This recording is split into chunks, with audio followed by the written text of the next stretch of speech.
She wore her best dress to the worst moment of her life. Zara Mensah walked through the doors of the most expensive wedding venue in Seoul, saw the man she had loved for 5 years standing 20 feet away in a dove-gray suit, holding a champagne glass like he owned the city, and realized in the space of one breath that the invitation in her handbag was not a mistake, and was not closure, and was not anything she had told herself it was, on the 3 days she spent convincing herself to come. It was a trap, and she had walked straight into it, in a burgundy wrap dress she had ironed twice.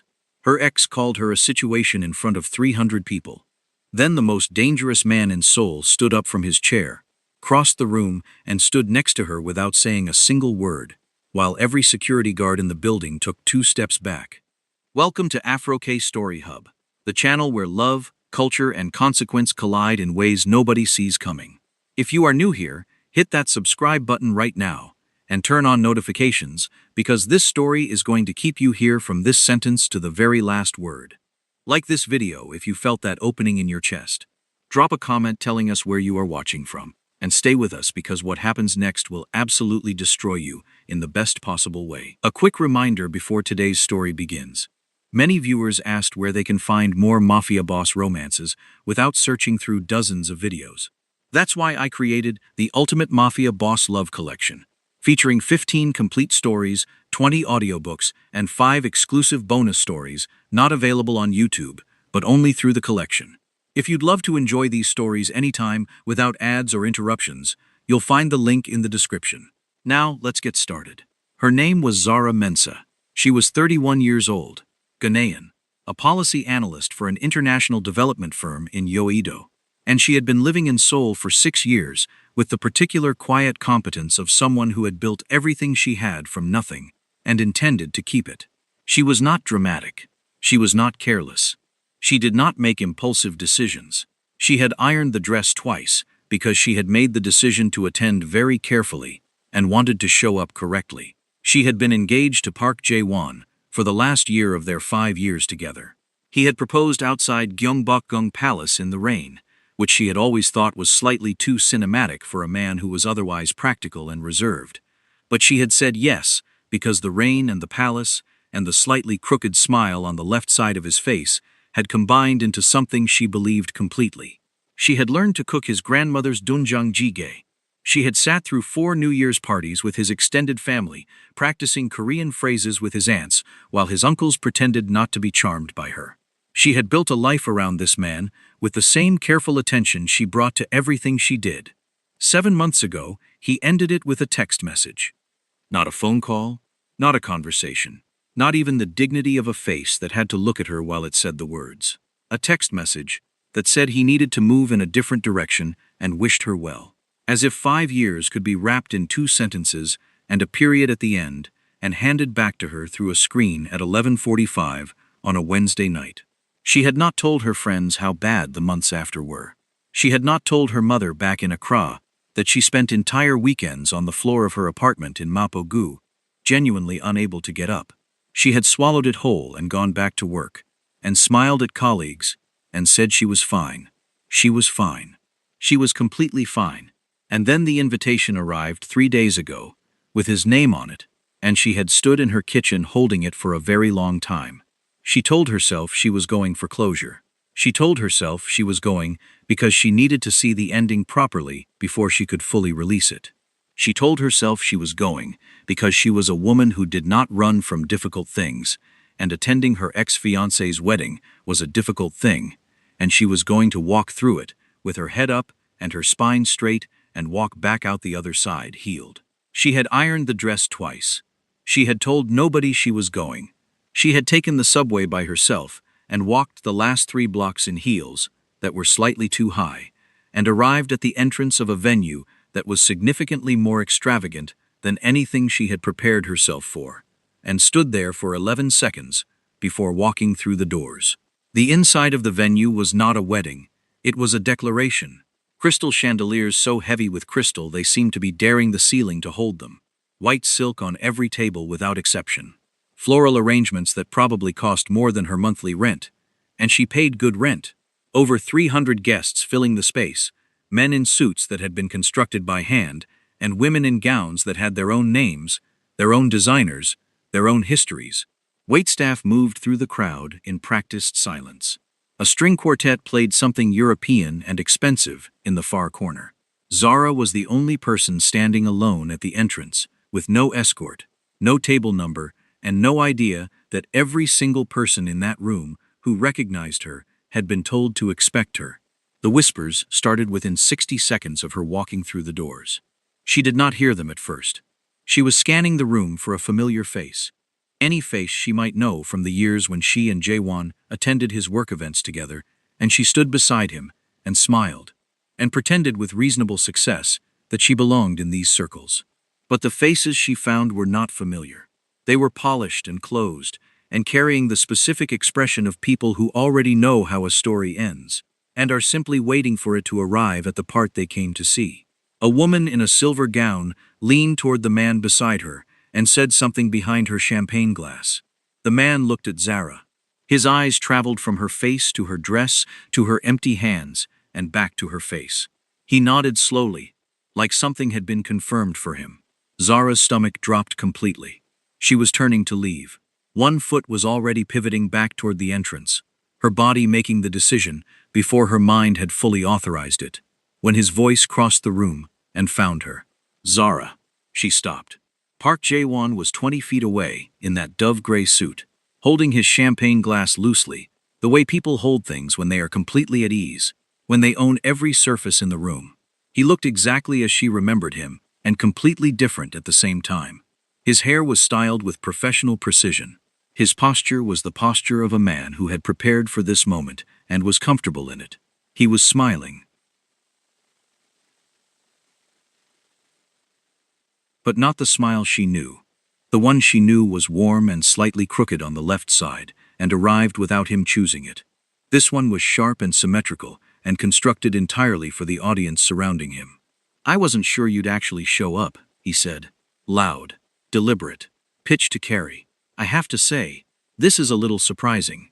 300 heads turned. The string quartet kept playing. Indifferent, expensive, completely unbothered.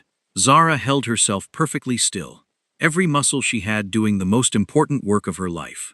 "I received an invitation," she said. Her voice came out steady. She would be proud of that for a long time afterward. "Did you?" Not a question. He tilted his head with that sharp audience smile. "And you decided to come? To my wedding?" The word landed in the room like a stone dropped in still water.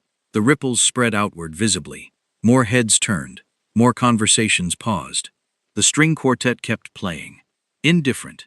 Expensive. "I thought perhaps it was sent by mistake," she said carefully. "No mistake," he said.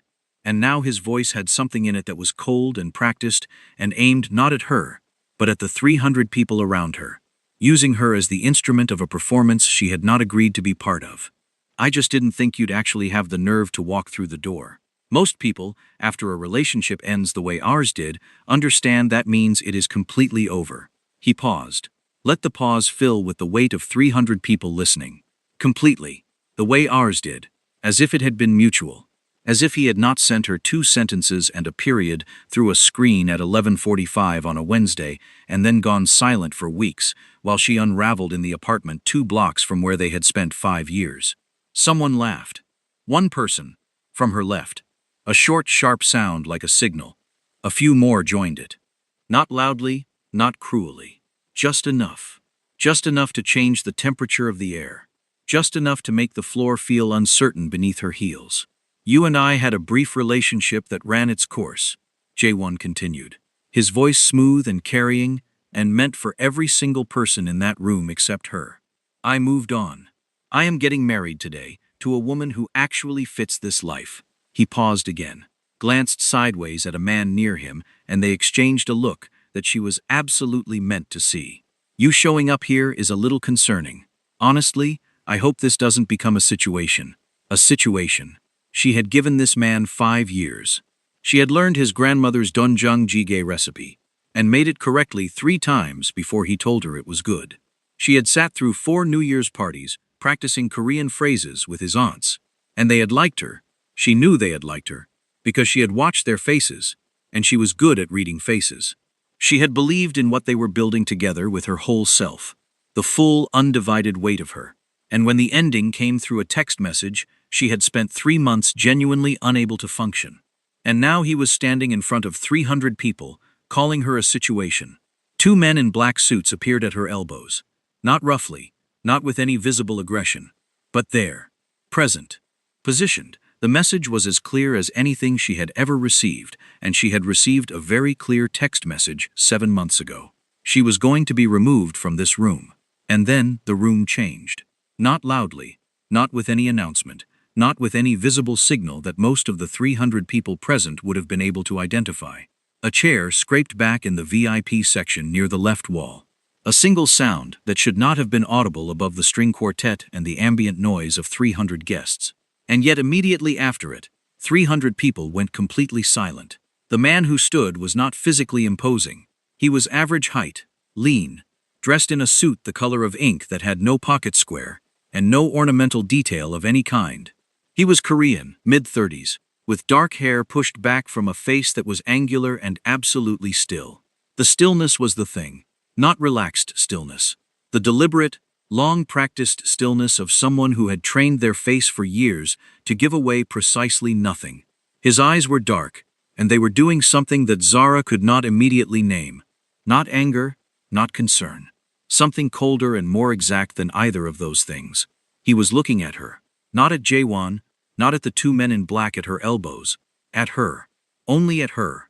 Like she was the only thing in the room that warranted his full attention, and everything else was simply context. His name was Kwon Sung-jin. In the world he occupied, which was not a world most people knew existed, and even fewer people knew how to navigate, that name opened doors and silenced rooms, and made men with very significant resources quietly and quickly reconsider their decisions. He was not famous the way that entertainers or politicians were famous. He was known the way that certain forces are known. Quietly, specifically, by the people who needed to know, and nobody else. You did not seek him out. You tried very hard never to be in a position where he sought you out. And you absolutely did not make a public scene in front of him without first understanding what that choice might cost you in the weeks and months that followed. Park Jae-won did not know any of this. That was about to become the most significant problem of his wedding day. Kwon Sung-jin walked from the VIP section to the center of the room, the way water moved downhill. No urgency, no performance, no concession to the fact that 300 people were watching him. Just movement that was going where it was going, because that was always where it had been going. The 2 men in black suits, who had appeared at Zara's elbows, looked at each other. Then they looked at him. Then, without a word spoken, or a gesture made that anyone watching could have pointed to as a signal, they took one step back. Then another. He stopped next to Zara. Not in front of her, which would have made her invisible. Not behind her, which would have made her an object requiring protection. Next to her. Precisely next to her. As if they had arrived at this wedding together, and he had simply been briefly delayed on his way to her side. He looked at her first. His eyes were very dark, and completely unreadable, and the expression on his face gave away nothing at all. But something in the quality of his gaze, the steadiness of it, the absolute absence of any of the performative sympathy or discomfort she had been receiving from every other pair of eyes in that room, did something to the floor beneath her feet, made it feel solid, made it feel like it was actually, genuinely there. Then he looked at Jaewon. Park Jae-won. His voice was quiet, conversational, the kind of quiet that required no volume, because the entire room was already leaning toward it with everything it had. Is there a problem here? Jaewon's expression moved. The first movement it had made all evening that was not entirely controlled. Sung-jin. His voice was different now. Barely, but different. This is a personal matter. The woman was not exactly invited, and security was simply handling it. Sung-jin repeated the phrase slowly. She was not exactly invited. He said it the way someone might hold an object up to the light, turning it, looking for the part that made sense. Is that so? She is my ex-fiancé, Jaewon said. Something was in his voice now that had not been there 60 seconds ago. A careful, small tremor working very hard to stay below the surface. She seems to have difficulty with the concept of an ended relationship. Sung-jin looked at Zara again. Directly. Unhurried. She looked back at him because the rest of her body was fully occupied with the project of remaining upright, and her eyes had nowhere else useful to go. His expression did not change, but something shifted behind his eyes. The faintest recalibration, like a machine that has received new information and is quietly, efficiently updating. "She does not look like someone with difficulty," he said. "She looks like someone who was invited to a wedding and arrived." The string quartet had stopped. Nobody had instructed them to stop. They had simply stopped. The way instruments and people stop when the room around them makes continuing feel incorrect. Sung Jin. Jaewon's voice was working very hard at level now. Working hard in the way of a person who has started to understand that something has gone wrong but cannot yet see the full dimensions of it. "You know how these situations can be. Emotions, old relationships. I'm sure you understand." "I understand several things," Sung Jin said. And then he turned to Zara and said, in a tone so completely ordinary given the circumstances that it momentarily disconnected her from everything that was happening around her, "Have you eaten anything? They haven't served the appetizers yet, but there is something near the bar that I believe is worth trying." Zara stared at him. He looked back at her with complete patience, as if they had all the time available. As if the 300 people watching them were simply part of the general background of the evening. She said. Stopped. Her voice had been steady a minute ago, and now it was doing something at the edges. "I don't think I should stay."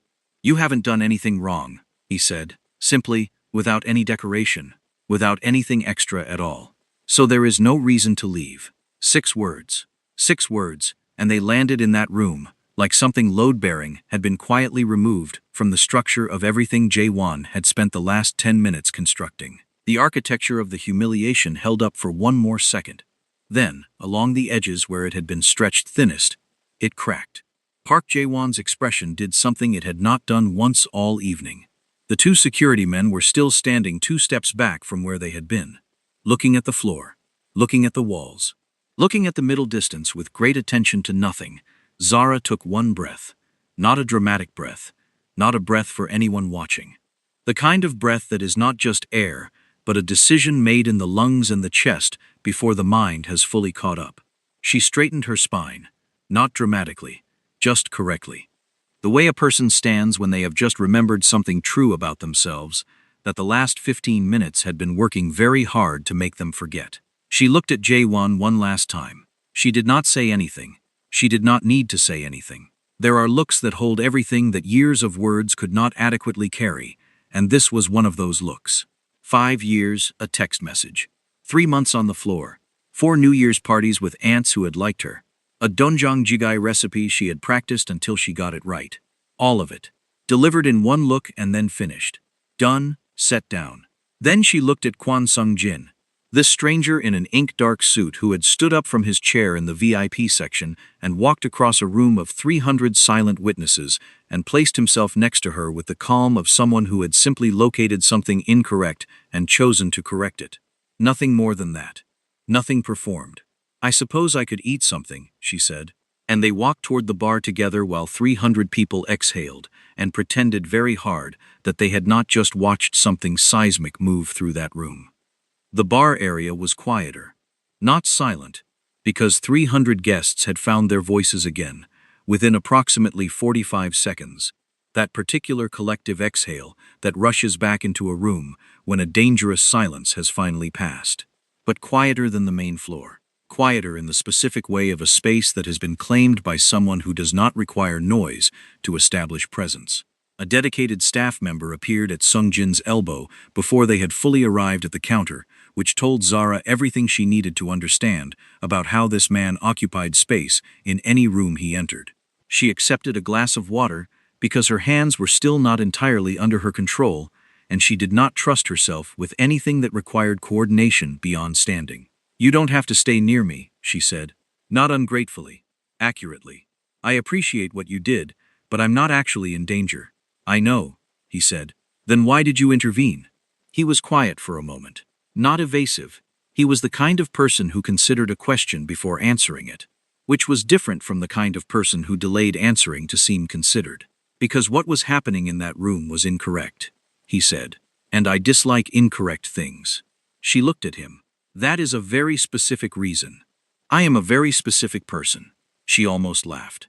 Not because it was genuinely funny, but because the alternative was crying, and she had made the decision in her apartment 3 days ago, while ironing the dress, that she was not going to cry tonight. She had attended this wedding, and she was going to walk out of it intact. That was the plan. She was keeping the plan. "My name is Zara," she said. "I know," he said. She paused. "How?" I asked, he said. "The way someone states something obvious, without drama or emphasis. When you walked in." Before he started speaking, she absorbed this. "You asked about me before any of that happened." "Yes." "Why?" He looked at her directly. His eyes were very steady, and she had the disorienting, particular feeling of being seen clearly by someone who did not do anything accidentally. "Because you walked into a room where you knew nobody," he said, "and you stood at the entrance for 11 seconds without moving, and then you straightened your shoulders and walked in anyway. That is a specific kind of courage. I was curious about what produced it." 11 seconds. He had counted them. Or at minimum, he had noticed the kind of detail that most people standing in a room full of 300 guests would not have registered because they were occupied with their own presence and their own concerns. Zara set her water glass on the bar carefully. "I'm his ex-fiancé," she said. "In case you missed the announcement." "I didn't miss it." "And you still intervened?" "Yes." "Most people would have stayed out of it." "Most people," he said, "are not me." She looked at him for a long moment. He looked back. Neither of them was performing anything for the other. It was the most honest conversation she had been in the center of in a very long time, and it had been running for approximately 4 minutes with a man she had not known existed before tonight. "What do you do?" she asked. Because she needed information. Because the VIP section and the security men stepping back, and the staff member appearing before they arrived, and the way the entire room had redirected its attention the moment he stood, all pointed to a layer of reality she did not yet have the vocabulary to describe accurately. He tilted his head slightly. "Various things." "That is not an answer." "It is an accurate answer," he said. "The full answer is more complicated." She should have been significantly more alarmed by that than she was. Any sensible person would have been. But she had just been publicly called a situation in front of 300 people by a man she had loved completely, and she was still standing, still breathing, still holding a water glass with hands that had nearly but not quite stopped trembling. Her alarm was currently at capacity and had been for some time. "Are you going to tell me why you were at this wedding?" she tried instead. "Business," he said. "Park Jae-won's new bride has family connections that overlap with certain interests of mine. This wedding is not entirely romantic in nature." He said it without judgment. As a simple statement of fact about how the world worked. Most of what happens in rooms like this is not entirely what it appears to be. Something moved in Zara's chest. Not quite surprise. Something closer to recognition. A piece of a thing clicking into a space she had not known was waiting for it. She thought about the text message. The abruptness of the ending. The way Jae-won had moved on with a speed that had always, even in the worst months, felt slightly wrong. The way the wedding had appeared fully formed from nothing. Extravagant and strategic, and surrounded by people who looked like they were there for reasons that had nothing to do with celebrating love. "He didn't end our engagement because he fell out of love," she said. "It was not quite a question." Sung-jin looked at her. "That," he said quietly, "is a very good observation." "Don't do that," she said. "Do what?" "Give me half an answer, and look at me like I'm warm. Just tell me." A moment of quiet. Then something happened at the very corner of his mouth. Not a smile. The shadow that precedes a smile, the ghost of the intention of one. "Park Jae-won ended your engagement because his family entered into a business arrangement that required him to marry into a specific lineage," he said. "The bride's family has industrial connections that the Park family has been pursuing for 4 years. A foreign fiancé, however much he may have cared for her, was not compatible with that arrangement." Zara absorbed this the way you absorb information that is devastating, but that some part of you, the part that had been running quietly under everything for 7 months, already knew. Not the specific details, the shape of it. She had felt the shape of it and told herself she was being paranoid. She had not been paranoid. "He chose a business deal over 5 years, she said. "Yes. And he humiliated me tonight instead of simply not inviting me because, Sung-jin said, "the invitation was not sent by him. His current bride's mother sent it. A woman who wanted to ensure that his former fiancé would either not come, in which case her absence confirmed her insignificance, or would come and make a scene, in which case her presence confirmed the same thing. He paused. Either outcome served the same narrative. The woman who came before the correct match needed to be made small. Tonight was designed to accomplish that. Zara stared at him. "How do you know all of this?" she asked. "I know most things that happen in rooms I am invited to," he said. "It is professionally relevant." She looked at him for a long time. Behind them, the reception had resumed, the low, steady hum of 300 people recalibrating and returning to their champagne and their conversations and their strategic alliances sealed with string music and expensive flowers. Jaewon was somewhere in that room being a groom, moving on officially and publicly from the 5 years he had spent with Zara Mensah, which had apparently been 5 years he had spent with someone who did not fit the arrangement he had always been moving toward. "I should go," she said. "You should do whatever you want to do," he said. "But you are no longer being removed against your will. If you want to stay." She thought about it. She thought about what it would look like to walk back out through those glass doors now. The women in their named gowns watching her leave.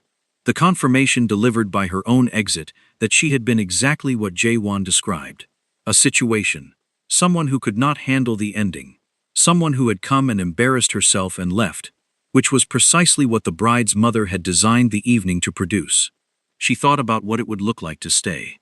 She picked up her water glass. "You mentioned something near the bar worth trying," she said. Sung Jin turned slightly and gestured toward a tray that a waiter had arrived with at exactly the moment it was needed. "Galbi Jim croquettes," he said. Unusual for a wedding, but correct. She took one. It was, infuriatingly, exceptional. "I'm going to need you to explain several more things to me," she said while chewing, which was not how she usually conducted important conversations, but the evening had long since departed from anything she had planned. "I expected that," he said, "starting with why any of this is your concern." He looked at her with that steady, completely unreadable expression. "Because you had the correct reaction to being treated incorrectly," he said. "You stayed still. You did not beg. You did not explain yourself. You did not cry." Something moved briefly behind his eyes. "Most people do one of those 3 things. I'm crying internally," she said. "I know," he said. "But you chose not to let it out. That is discipline. I respect discipline." She did not have a response to that. She took another croquette instead. Behind them, the reception hummed on. Somewhere across the room, Park Jae-won was standing beside his new bride, accepting congratulations and toasts, and the particular kind of joy that 300 wealthy people performed at strategic events, sealed with champagne and carefully chosen flowers. And Zara Mensah was standing at a bar with a man whose full name she had only learned 20 minutes ago, eating Galbi Jim croquettes, and understanding for the first time that the story she had been telling herself about the ending of her relationship was not the true story at all. The true story was colder and more calculated, and in some specific and unexpected way that she was only beginning to locate, more survivable than the one she had been carrying for 7 months. The night moved the way difficult nights do, slowly at the center and fast at the edges. Zara stayed at the bar for 20 minutes, that felt like 2 hours, and 2 hours that felt like 20 minutes. And in that span of time, she learned 3 things about Kwon Sung-jin. The first was that he did not waste words. Every sentence he produced had been edited before it left his mouth, and the result was that everything he said landed with a precision that was slightly unnerving. She had met efficient people before. She had not met someone who was efficient with language, the way other people were efficient with surgical instruments. The second was that he was watching the room the entire time they spoke. Not rudely, not obviously, but his awareness of the space around them never dimmed even when he was looking directly at her and speaking directly to her. She had the feeling of being in the presence of something that did not have an off switch, something that was always running even when it appeared to be still. The third was that he was funny. Not in a way he announced, not in a way that required setup or timing, or any of the performance that usually accompanied humor in people who knew they were funny. He was funny the way very dry terrain could suddenly produce a spring. You were not expecting it, and when it arrived, it felt both surprising and like it had always been there.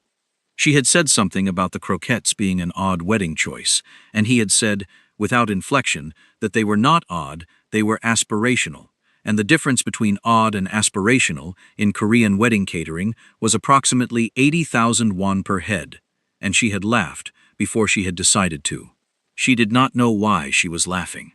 The evening had been catastrophic. Her ex-fiancé had called her a situation in front of 300 people. She had been nearly physically removed from a venue. She was standing at a bar with a stranger who had identified himself as involved in various things and declined to elaborate further. None of this was funny. And yet, "Tell me about the 5 years," he said. She looked at him. "Why?" "Because you walked into this room carrying it," he said. "And I think understanding it matters." She almost said no. She almost said that she did not owe him her history, and that the fact that he had intervened earlier did not purchase access to her interior life. All of that was true. She was preparing to say it when she realized something. She was not tired of talking about it the way she had been tired of not talking about it. She had spent 7 months carefully not discussing Jaewon with people who cared about her, because she did not want to be managed or pitied or advised. This man in the ink-dark suit was none of those things. He was curious, in the detached and precise way of someone conducting research rather than offering sympathy. For some reason, that was easier. "We met at a conference," she said. "International development. I work in sustainable agriculture policy." He was there, representing his family's investment firm. He spoke excellent English. He was charming in a specific way. The kind of charming that makes you feel seen rather than entertained. That is a rare combination. "It is," Sung-jin agreed. "We dated for 8 months long distance. I was in Accra. He was in Seoul. Then I got a job offer here, and I took it, and we were together properly. For 5 years." She looked at her water glass. "He talked about marriage from the 2nd year.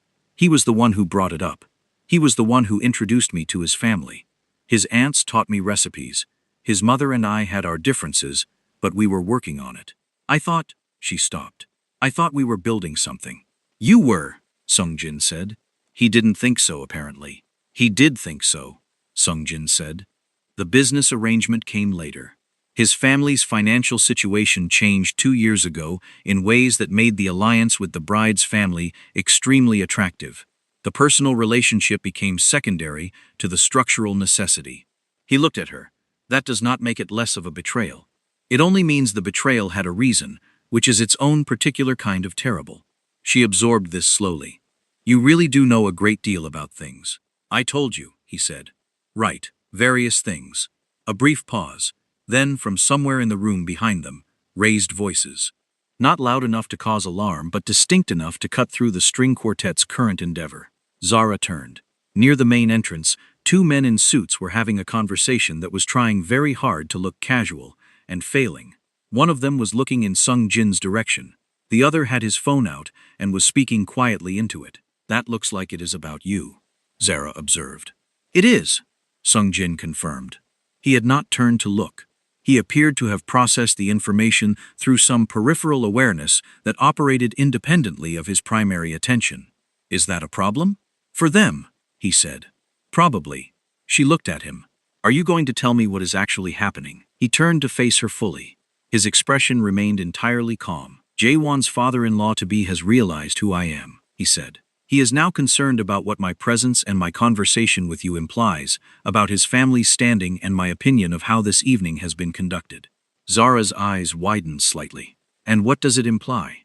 "Whatever I choose it to imply," Sung-jin said. She stared at him. He looked back at her with that absolute steadiness. "You are," she said slowly, "a much more complicated problem than I initially understood. Most people realize that eventually," he said. "How long does it usually take them?" "Longer than you," he said. And that was the second time the almost smile happened at the corner of his mouth, and Zara made a mental note of it, because she had the feeling it was rare, and therefore meaningful, in the way that rare things were always meaningful. Jaewon appeared from the crowd at this point, which was brave or foolish depending on your perspective. And given that his father-in-law-to-be was already in a quiet panic in the corner, it was probably the second one. He was still holding his champagne glass. He was still wearing the expensive suit, but the sharp, symmetrical smile was gone. What remained in its place was an expression Zara had not seen on his face before. Calculation mixed with something that might have been concern.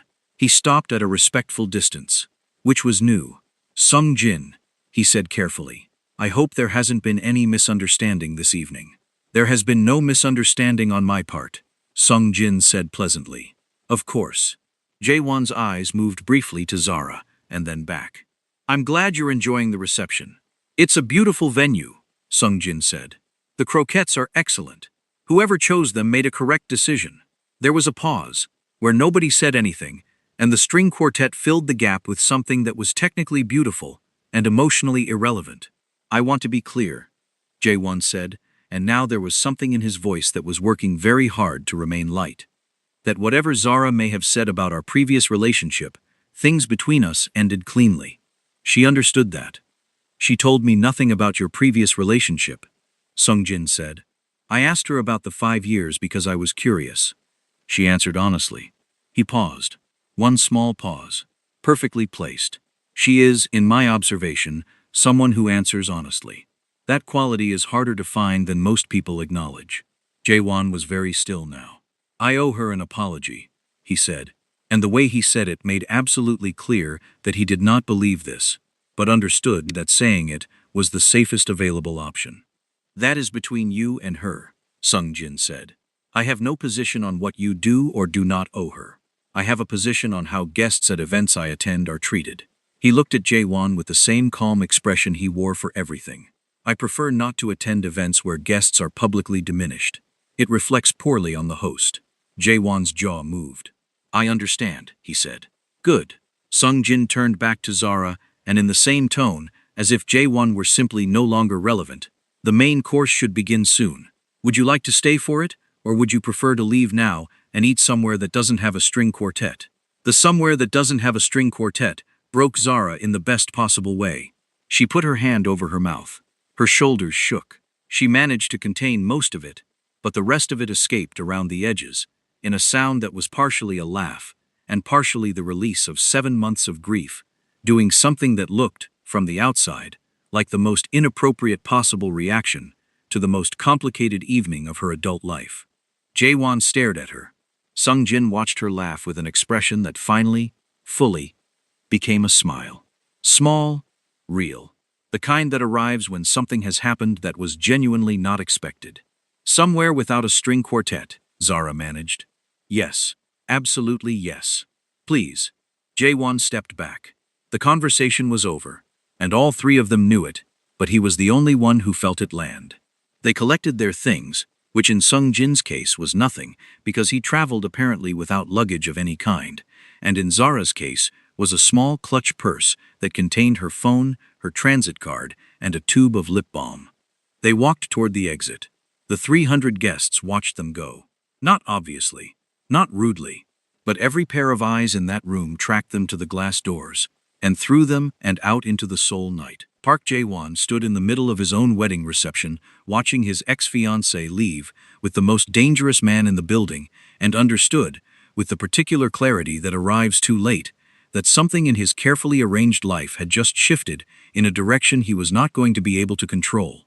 The car was black and large, and appeared at the curb with the same quiet inevitability as everything else in Sung Jin's world.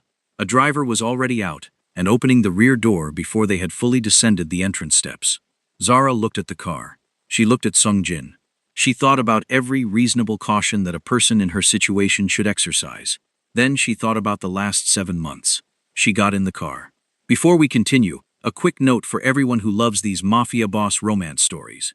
I've bundled 20 of our most loved Afro-Korean romance stories into the Ultimate Mafia Boss Love Collection. You'll get all 15 complete stories, 20 audiobook versions, plus 5 exclusive bonus stories you won't find on YouTube. If you'd love to enjoy these stories anytime without ads or interruptions, you'll find the link in the description below. The interior was exactly what she expected. Clean, spare, no visible ornamentation. The kind of space that communicated wealth not through decoration, but through the quality of what was there. The leather, the silence, the way the door closed with a sound like a vault. She sat with her hands in her lap and watched Seoul slide past the windows as the car moved into the evening traffic.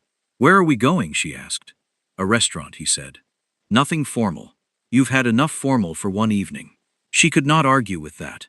They were quiet for a few minutes. The comfortable kind of quiet. Which was remarkable, given that they had known each other for approximately 90 minutes and had met in the middle of one of the most publicly uncomfortable situations she had ever been in. She thought about that, about how easy the silence was, about how unusual that was. "Why were you really at that wedding?" she said. He looked at her. "I told you. Business. You told me the surface of it," she said. "You're very good at answering questions accurately without actually answering them." Something shifted in his expression. Not quite surprise. More like the recognition of a thing that had happened. "The wedding was a ratification of an arrangement," he said slowly. "Jaeswan's father-in-law controls distribution infrastructure in the southern manufacturing corridor. I have interests that overlap with that infrastructure. My presence tonight was a signal that I am aware of the arrangement and have an opinion about it." "And what is your opinion of it?" "I had not formed one before this evening," he said. "I am forming one now." She thought about that. "Because of what happened with me." He did not answer immediately, which was itself an answer. "Do you do this often?" she asked. "Attend events and form opinions that have consequences for other people?" "Yes," he said simply. "And what happens to the people your opinions are about?" He looked at her, very directly. "That depends on the opinion," he said, "and on what they have done." Zara looked out the window. The Han River appeared briefly between buildings, its surface catching the city lights and holding them, beautiful and dark and full of depth that the surface did not reveal. "I don't want anything bad to happen to him," she said. "Interesting," Sung Jin said. "I loved him for 5 years," she said. "The fact that the ending was what it was does not erase the 5 years. I don't want revenge. I just wanted to walk out of that room without being called a situation in front of 300 people. And I managed that thanks to you. And now I want dinner, and then I want to go home and start actually moving forward." He was quiet for a moment. "You are," he said, "genuinely unusual." She looked at him. "Is that a compliment?" "It is an observation," he said. "But yes." The restaurant was in Insadong, and was the kind of place that had no sign outside, and a door that required a specific knock or phone call to open, and where the person who seated them appeared to know Sungjin well enough not to need words, and to understand that what he needed was a table in the back corner where they could speak without being observed. They were seated in 4 minutes. Menus appeared. Tea appeared. Then the menus were gently removed, because apparently Sungjin had already arranged the meal in advance, which Zara found either impressive or alarming, and eventually settled on both. "You called ahead," she said. "I called ahead. From the venue? From the car." She looked at him. "While we were in the car." "I sent a message," he said, "while you were looking out the window at the river." She had been looking at the river. He had been managing logistics. Of course he had. "I need you to understand something," she said. "I am a perfectly capable adult who has been living in Seoul for 6 years and can feed herself and navigate her own life. I appreciate what you did tonight, but I am not someone who needs managing." "I know," he said. "Then why are you managing everything?" "Because I wanted to have dinner with you, and I wanted it to be good," he said. Simply, directly, without any of the elaborate scaffolding that people usually put around that kind of statement, to protect themselves from the risk of being direct. He just said it. Zara sat with that for a moment. "Why?" she said. "Because you are interesting," he said. "And I don't meet interesting people often enough to waste the opportunity when one appears." She looked at him across the small table. The restaurant was warm and lit with the kind of light that made everything look slightly more significant than it was. Warm and low and amber. Or maybe everything actually was significant tonight. She was not entirely sure she could tell the difference. "Ask me something," she said. "Something real, not background information." He considered this. "What do you miss most about who you were before the relationship ended?" It was a better question than she expected. She thought about it properly. Not the first answer, but the actual answer. "My certainty," she said finally. "I used to be certain. Not arrogant, just sure of my direction. The ending made me question everything backwards. Not just him. Everything before him. Every decision I made. Everything I believed was true." He nodded slowly, like he understood that specifically. "What did it feel like?" she asked. "When you stood up in that room tonight?" He looked at her.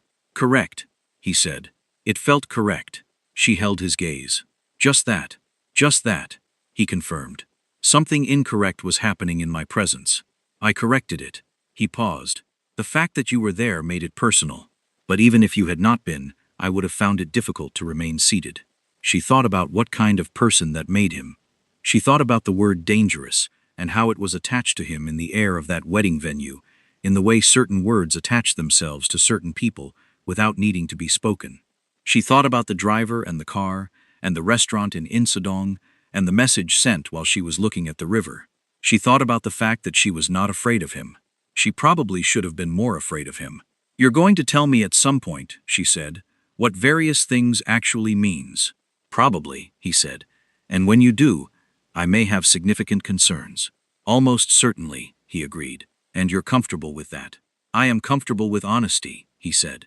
"Whatever follows from honesty is preferable to what follows from the alternative." The food arrived. It was extraordinary. She told him it was extraordinary, and he looked briefly, genuinely pleased in the way that people looked pleased when something they had selected was well received. And she thought that under all the stillness and the precision and the various things, there might be a person who simply wanted to have a good dinner with someone interesting, and found that more humanizing than she had anticipated. They talked through 3 courses about things that had nothing to do with Park Jae-won, or the wedding, or the 5 years. She told him about sustainable agriculture and what it actually meant in practice, and he asked questions that were specific and well-informed enough that she eventually said, "You know about this area." "I have agricultural holdings in the southern region," he said. "The soil degradation problem is significant." Of course he did. Of course he had agricultural holdings. He told her about traveling to 6 countries in 40 days the previous year because of an arrangement that required his physical presence in each location. He made it sound like a long commute. She asked if that was normal for him. He said he did not entirely know what normal was for him anymore, which was the most unexpectedly human thing he had said all evening.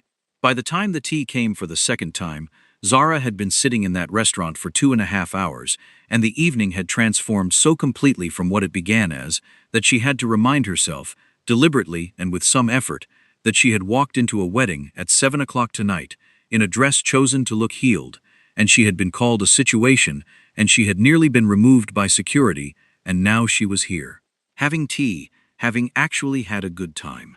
Life was genuinely strange. "Can I ask you something?" she said. "Yes." "What happens now? With Jae-won, with the business arrangement, with whatever opinion you said you were forming?"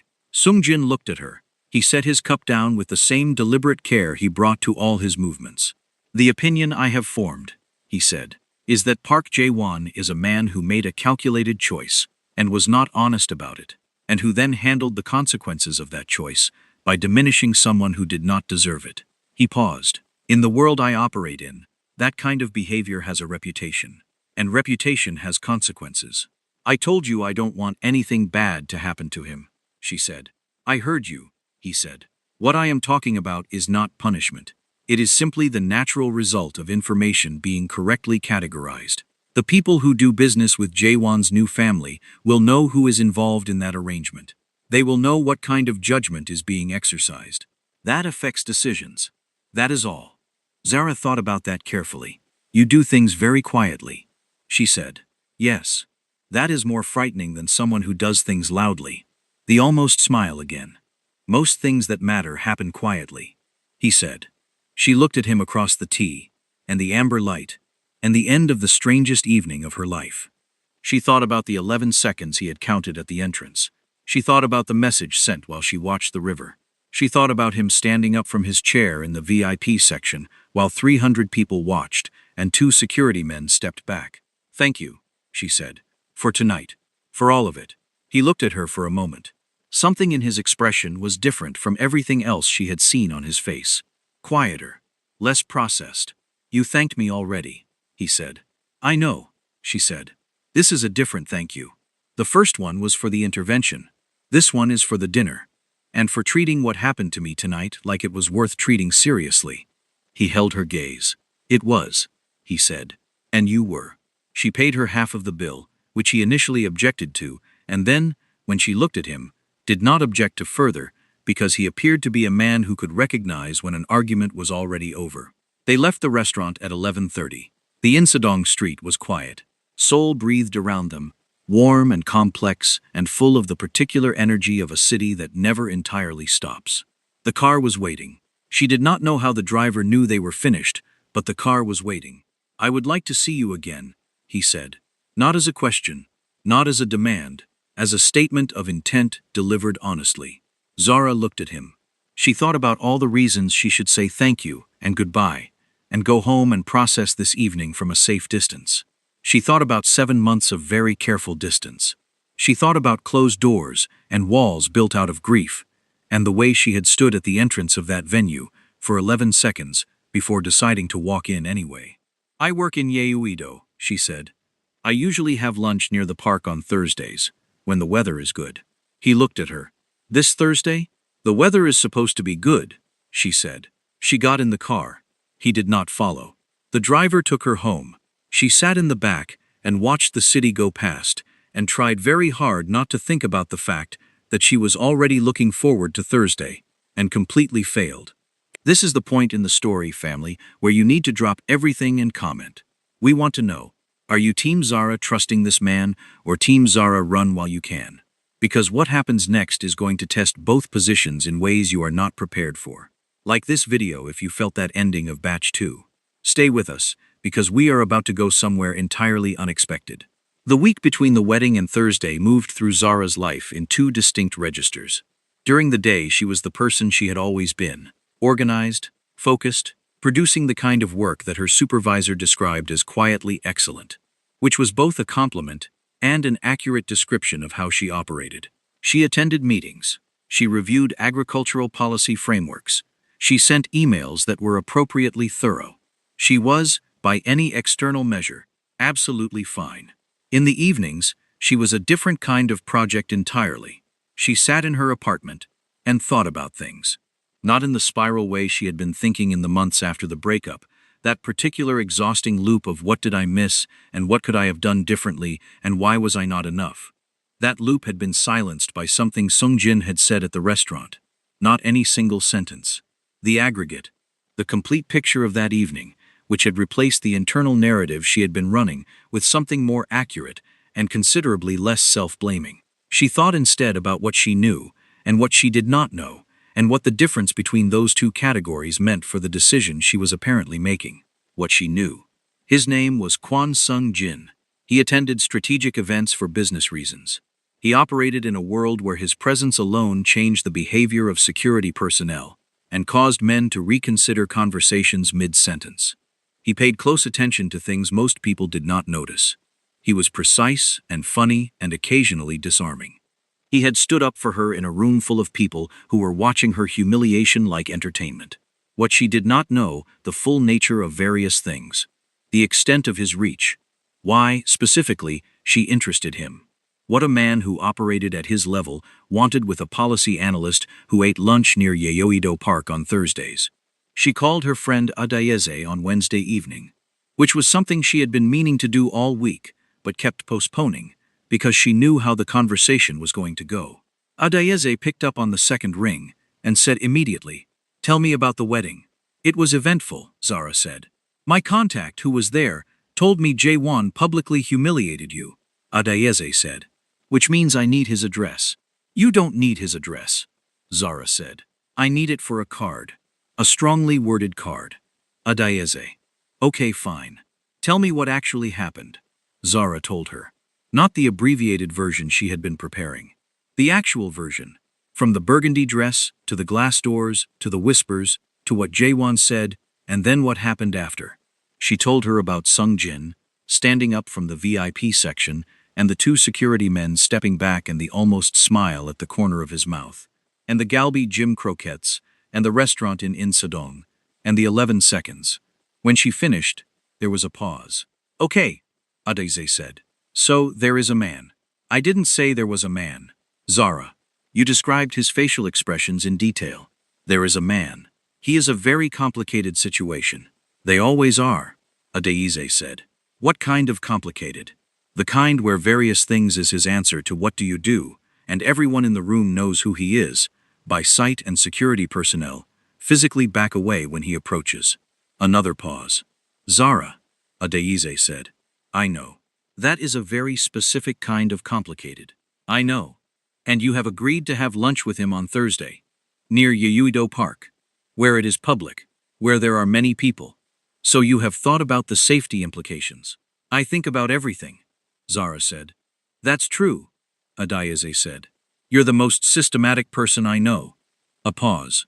Does he know that about you yet? Zara thought about the question he had asked at the restaurant. The real one. What do you miss most about who you were before? He might already know it better than most people who have known me for years, she said. Adayeze made a sound. That, she said, is either wonderful or deeply concerning. It might be both, Zara said. It is definitely both, Adayeze said. Be careful, and also tell me everything immediately after Thursday. Thursday came with good weather, as promised. She walked to the park at noon in a shirt that was somewhere between casual and deliberate, which was the specific combination she had been aiming for, and found a bench near the east side entrance that had a view of both the path and the river, and sat down. He was already there. He was sitting on the far end of the bench she had apparently selected, without knowing he had already selected it, reading something on his phone with the complete focused attention he brought to everything. He was wearing something less formal than the wedding suit, dark trousers, a plain shirt, no jacket. He looked different without the formality, and also exactly the same, which said something about the fact that the formality was a layer rather than a character. He looked up when she arrived. He did not say, "I was here first," or "look at your watch," or perform any of the small social rituals that people use to establish footing. He simply said, "Good weather." "I told you it would be," she said, and sat at the other end of the bench. They ate the things they had each apparently brought with the same instinct. No restaurant, no performance, just food from nearby places. He had something from a Pojung matcha cart. She had rice and vegetables from the place 2 streets over that she went to every Thursday it was warm enough. "Did you think about it?" he said. She did not ask what he meant. "Yes," she said. And I have questions," she said. "Many questions.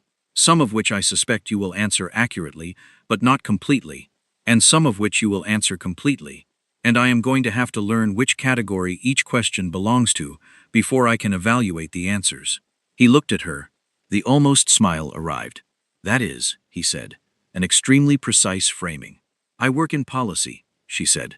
"Precision is a professional habit." "Ask your first question," he said. She thought about it. Not the one she had prepared. The actual first question. "Why did you count the 11 seconds?" He looked at the river for a moment. "Because I noticed you," he said. "And when I notice something, I pay attention to it properly. Counting is how I know I am paying proper attention and not just looking." She absorbed this. "And when you pay proper attention to something," she said, "what do you usually find?" "Usually information," he said. "Useful or otherwise." "And with me," he looked at her. Not the processing look. The actual look. "Something I was not expecting," he said. "Which is unusual enough to be significant." She held his gaze. "I need to know what various things means," she said. "Not the whole picture, but enough that I understand what I am actually dealing with." He was quiet for a moment. Then he said, "I manage interests. Some of those interests are conventional. Real estate, manufacturing investment, distribution infrastructure. Some are less conventional. Facilitation of arrangements between parties who cannot approach each other directly. Information management. The kinds of things that require trust between people who operate at significant levels of risk and consequence." "Facilitation," she said. "Yes." "And information management." "Yes." "And the less conventional side of those activities," she said carefully, "involves things that are not legal in precise technical terms," he said, "but that operate by a clear code and do not involve causing harm to people who have not chosen to participate in that world." She thought about that very carefully. She thought about every reasonable conclusion a person should draw from that statement. She thought about Adayeze saying that is either wonderful or deeply concerning, and about Adayeze being right about it being both. "I am a policy analyst," she said, "who works in the public sector, who is audited annually, whose professional reputation is extremely important to her career." "I know," he said. "Then you understand that this," she gestured between them, "is professionally complicated for me in ways it is not for you." "Yes," he said. "I understand that completely. And you are telling me this now rather than later." Because you asked me to be honest," he said. "And because I told you that I value honesty over the alternative." And because you deserve to have the full picture before you make any decision about whether this is something you want to continue. He looked at her. I will not be offended if your answer is no. I would find it frustrating, but I would respect it. She sat with that for a long time. The park moved around them. People walking dogs, a child on a bicycle, the river doing what rivers did. Indifferent and beautiful and continuous. I am not saying no, she said. Something in his face shifted. But I am also not saying yes to everything, she said. I am saying that I am interested in understanding what this actually is, clearly without pretense, at whatever pace makes sense, and that I am not available to be anything other than what I am in the process. What you are, he said, is exactly what makes this interesting. She looked at him. Is it? Not skeptically, genuinely asking. You sat in a restaurant for 2.5 hours with a man you had just met, under extraordinary circumstances, he said, and at the end you paid your half of the bill and told me what days you ate lunch in the park. That is not performance. That is character. He paused. Character is rare. I have been in rooms full of powerful people my entire adult life, and I encounter genuine character approximately once every 3 years, if I am fortunate. Zara looked at him. She thought about what it cost a person to say something like that. She thought about what it cost to be honest about what you were, and what you were looking for in a context where dishonesty would have been both easier and safer. You are, she said, either the most genuine person I have met in a very long time, or you are the most sophisticated version of something else entirely. I know, he said. You will have to decide which over time. That's a long game. I play long games, he said. I am good at them. She looked at the river. I need you to understand something, she said. I spent 7 months in pieces after someone I trusted decided I was not the correct choice for his life. I am not fully reconstructed yet. I am not available to be someone's next decision that gets reversed when it becomes inconvenient. I don't make decisions that I subsequently reverse, he said. It was a simple statement. It had the quality of something that had never needed to be said before, because it was simply true. She looked at him. That is a significant claim. I know. How do I verify it? Time, he said. And observation. The same way you verify anything real. She took the last bite of her rice. The park continued its business around them. Somewhere nearby, a child was explaining something to a parent with the passionate specificity of someone who has just discovered an important fact and needs the world to acknowledge it immediately. Zara felt something in her chest that she recognized and that startled her slightly with its arrival. Not love. Nothing that dramatic. Something quieter. The specific warmth of being in the presence of a person who saw you correctly and was still there. Same bench, she said. Next Thursday. He looked at her. Next Thursday, he agreed. 3 weeks after the wedding, a man came to Zara's office building. She did not know about it until afterward. He arrived at 9:45 on a Tuesday morning and spoke to the reception staff and identified himself as a representative of a private advisory firm conducting due diligence research. He asked general questions about the organization's partnership with international development stakeholders and then, specifically and carefully, asked about whether any staff members had personal connections to Kwon Sung-jin. The receptionist, who was thorough and cautious in the way of someone who had received training on exactly this kind of inquiry, did not answer the specific question and reported the visit to her supervisor within the hour. The supervisor reported it to the deputy director. The deputy director sent a message to Zara at 11:15, asking her to come to his office when she had a moment. She was sitting across from him by 11:20. He was a cautious man who had spent 20 years in international development and had the particular calm of someone who had weathered significant institutional turbulence and emerged with all his careful habits intact. He told her about the visit. He described the questions. He watched her face. She kept her face exactly where she needed it. Do you know what this is about? He said. I attended a social event recently, she said. I met someone there who may have some profile in certain circles. I don't have a professional connection onto anyone named in that inquiry. He looked at her for a moment. A personal connection, he said. An acquaintance, she said. A recent one. He thought about that. Zara, he said, you are one of our strongest analysts. You have a record here that we are very proud of.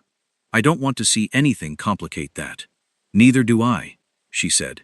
If there is something in your personal life that may create professional exposure, I would rather know about it early than late. I understand, she said. What was described to me sounds like a fishing exercise more than a genuine inquiry, but I will be appropriately careful. He nodded. Let her go. She walked back to her desk and sat down and stared at her screen for 4 minutes without seeing it. Then she took out her phone and sent a message. Someone came to my office today asking questions about whether I have a connection to you. I need to talk to you. His response came back in under 2 minutes, which was faster than she had expected, and somehow exactly as fast as she should have expected. I know. I was informed an hour ago. I'm sorry. This is J1. She stared at the message. Then she typed back, is this going to be a problem for my job? His response, not if I handle it correctly, which I will. Are you available this evening? She sat for another moment. Then, yes. He picked her up from the lobby of her building at 7. Not the large black car this time. Something smaller and less conspicuous. He was driving himself, which startled her slightly because she had not imagined him as someone who drove himself anywhere. He looked at her face when she got in and said, are you angry? I am concerned, she said. There is a difference. There is, he agreed. He pulled into traffic. Tell me exactly what was said, she told him. He listened without interrupting. When she finished, he was quiet for 30 seconds, which was 30 seconds of the particular quality of silence she had learned to read as active processing rather than absence of response. It was not J1 directly, he said. It was his father-in-law, a man named Han Dong-cheol. He has been trying for the past 3 weeks to understand what my presence at the wedding implied for his arrangement with the Park family. When he found out I had left the reception with you, he concluded that you were a variable he needed to understand. I am not a variable, she said. I am a person with a career. I know, he said. I told you that this would become complicated. I am sorry that the complication arrived at your workplace. She looked at him. What are you going to do about it? Han Dong-cheol and I have a shared interest in the distribution infrastructure I mentioned, he said. He needs my cooperation for a specific aspect of that infrastructure. I am going to make it very clear to him that any further inquiries related to you will result in my withdrawal from that cooperation. And that will stop him. Yes, Sung Jin said. Simply. She thought about what that actually meant, about what kind of position a person needed to be in for a statement like that to simply work, about the world that produced that level of leverage and what living in it required. This is not going to be simple, she said. No, he said. It won't. And you knew that from Thursday. I knew it from the bench, he said. Which is why I told you everything I told you, because you deserved to understand what you were making a decision about. She looked out the window. They were near the river again. She seemed to end up near the river in every significant conversation she had with this man, which felt like something, but she was not prepared to name it yet. My career means everything to me, she said. I built it from nothing. I am the reason my mother can retire comfortably. I am the reason my younger sister had options. I did not come to Korea to build something and then have it dismantled because of someone else's choices. I know, he said. So if this, she gestured between them again, that same gesture from the park bench, creates sustained problems for what I have built, I cannot continue it, no matter what else is true. He looked at her. His expression was completely serious and completely present. That is the correct position, he said, and I will not put you in that position. I promise you that. She believed him. That was the thing that both surprised her and did not surprise her at all. She believed him, not naively, not without registering all the ways it could still go wrong, but the same way she had believed him when he said you haven't done anything wrong in the middle of that wedding hall. She believed this too. They drove for another 10 minutes in comfortable silence. He knew, she said eventually. Jaewon. He knew from the beginning that the ending was about the arrangement. Yes, Sung Jin said. And the text message. The I need to move in a different direction. He took the path of least confrontation, he said, which is a specific kind of cowardice. She thought about that for a long moment. 7 months, she said. 7 months I thought there was something wrong with me, that I had missed something, done something, been something incorrect. She paused. And the whole time it was a business arrangement. Yes, that is, she said, and stopped, because the English language did not have exactly the right word for what it was. Then she found it. Infuriating. Sung Jin looked at her sideways. It is, he said. And do you know what is additionally infuriating? She said. Tell me. That I understand it, she said. I understand how those worlds work. I study the interface between economic interests and human behavior for a living. I know that business arrangements of the type you described produce exactly these kinds of outcomes. I understand it structurally, and it is still infuriating on every other level. Understanding something and not being hurt by it, he said, are different capacities. That is, she said, the most accurate thing anyone has said to me in approximately 7 months. The almost smile again. More complete this time. Almost a full one. You should do that more often, she said. He glanced at her. Do what? Smile properly, she said. Not the shadow of one. The whole thing. He looked at the road for a moment. Then he smiled. Actually and fully. It changed his face completely. Opened it. Made him look younger and significantly less like someone who could change the temperature of a room by standing up. He looked, briefly, like a person. Better, she said. No one has ever asked me to do that before, he said. That is unfortunate, she said. You should be asked more often. He was quiet for a moment. You are, he said, continually surprising. Good, she said. Predictability is deeply boring. He laughed, an actual laugh. Brief and real and slightly startled, the laugh of someone who was not expecting it. She added it to the list of things she was keeping track of, without officially acknowledging she was keeping track of them. They ate at a small place in Mapogu that he had clearly been to before and that treated him with the warm familiarity of somewhere he was known, rather than the careful deference of somewhere he was feared. And that was different enough from everything else she had seen around him that she noticed it and felt it was important. This is somewhere you actually like, she said. Yes, he said. I come here when I want to be somewhere uncomplicated. You don't have many uncomplicated places. No, he said. Not many. She thought about that. About what it cost to be someone whose presence changed rooms. About what it might mean to find a place or a person who did not change when he arrived. Over the following weeks, things developed the way real things developed. Not in dramatic leaps, but in the accumulation of small true moments. Thursday lunches at the park bench. One evening a week. That was sometimes dinner, and sometimes a walk. And once, memorably, a complete disaster of an attempt by Sung Jin to help her install a bookshelf that ended with the bookshelf on the floor and both of them on the floor next to it. And Zara, laughing so hard she could not speak. He was catastrophically bad at furniture assembly. She told him this. He agreed, without any apparent damage to his self-concept, that yes, this was an area in which he had significant limitations. She told him it was genuinely comforting to find an area in which he had limitations. He said he would have assembled the bookshelf correctly if she wanted to be less comforted. She said she would take the laughter. Han Dong-cheol's inquiries stopped within 10 days of Sung Jin's conversation with him. The deputy director received a formal withdrawal of the earlier inquiry, with an apology for the misunderstanding. He mentioned it to Zara. She thanked him and returned to her desk and sent one message. It stopped. Thank you. His response. Of course. Jaewon reached out once. A message to her personal number 3 weeks after the wedding. Short and carefully worded. I wanted to apologize for what happened. I was not fair to you. Not for the ending. And not for what I said that night. I hope you are well. She read it 3 times. Then she showed it to Sung Jin on Thursday at the park bench. He read it. He handed her phone back. What do you want to do with it? He said. I don't know yet, she said. What do you think? I think, he said, that this is yours to decide, and you will decide it correctly. That is not an opinion, she said. My opinion, he said, is that he owes you more than a message. But I also think that what you said to me the night we left the reception was true. The 5 years existed, and what you choose to do with the apology belongs to you. She thought about that for the rest of Thursday. On Friday morning she replied to the message with 2 sentences. Thank you for saying this. I hope the rest of your life is genuinely good. Then she put her phone down and made coffee and went to work.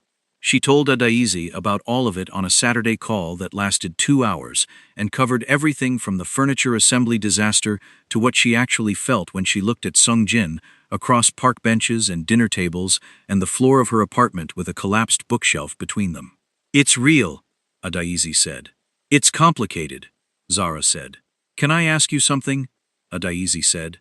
Yes. When you are with him, she said, do you feel like yourself? Zara thought about it. About the certainty she had described to him at the restaurant.